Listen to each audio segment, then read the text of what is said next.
Looking back at the beginning of your case, where do you think you'd be if it weren't for Iowa Legal Aid?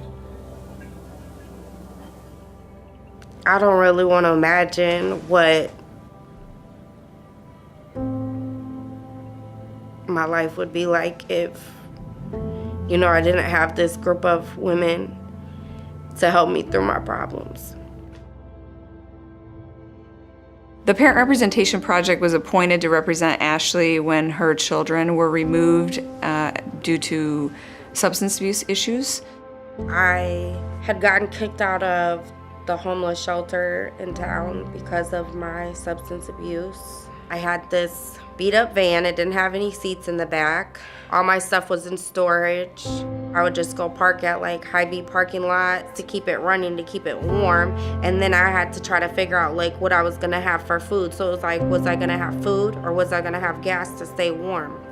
She had had 2 of her children removed at that point, and she was pregnant and just really struggling with the just basic needs, not just for her children, but for herself. So when we first started working with her, the biggest need was a roof over her head, because without that, nothing else is going to fall into place for her.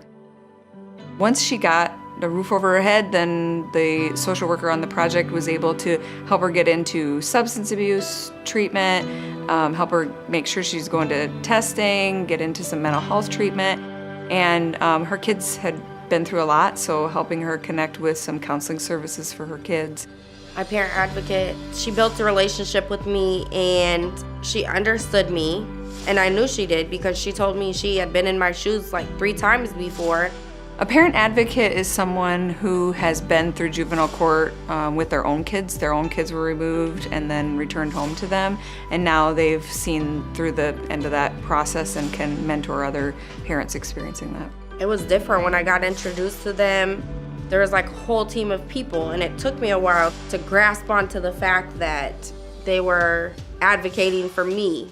Even though I had all these problems going on, they reminded me that I could still get through it and that I could, if I did these things, I would get my kids back. If I followed through with DHS's recommendations and followed through with these classes, like that's all they want to see you do. Like show them that you can do it, and then you can have your kids back. And I really wanted my kids back home with me. Knowing I have a place to lay my head every night and a place that my kids can actually come home to, I think that's when, she really took off in her sobriety. It was just nice to have somebody there for me. Somebody that wasn't in the drug world. Somebody that was like a professional. Like they really made me feel cared about, and they made me feel like my case mattered. And they showed it to me with their actions.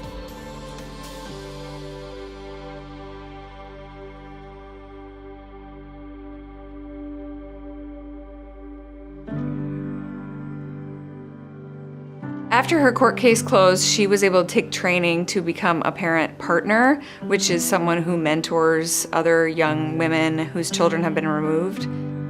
I really relate to the girls that we work with, and I just see a little bit of me in all of them. And I just, I can still feel it. A lot of that emotional stuff is still there. So if we hear a story from somebody else who's been through worse than us and gotten through it, it can help kind of take us out of that victim role. The rest of the team, myself and Sunny, don't have the voice that Ashley has. And no matter how much we might want to connect with them and help them understand and tell them that we know what they're going through, we don't know what they're going through. And she, when she meets with them, she can actually say, I know what you're going through, and they will trust her, and they will, open up with her in ways that we could only hope.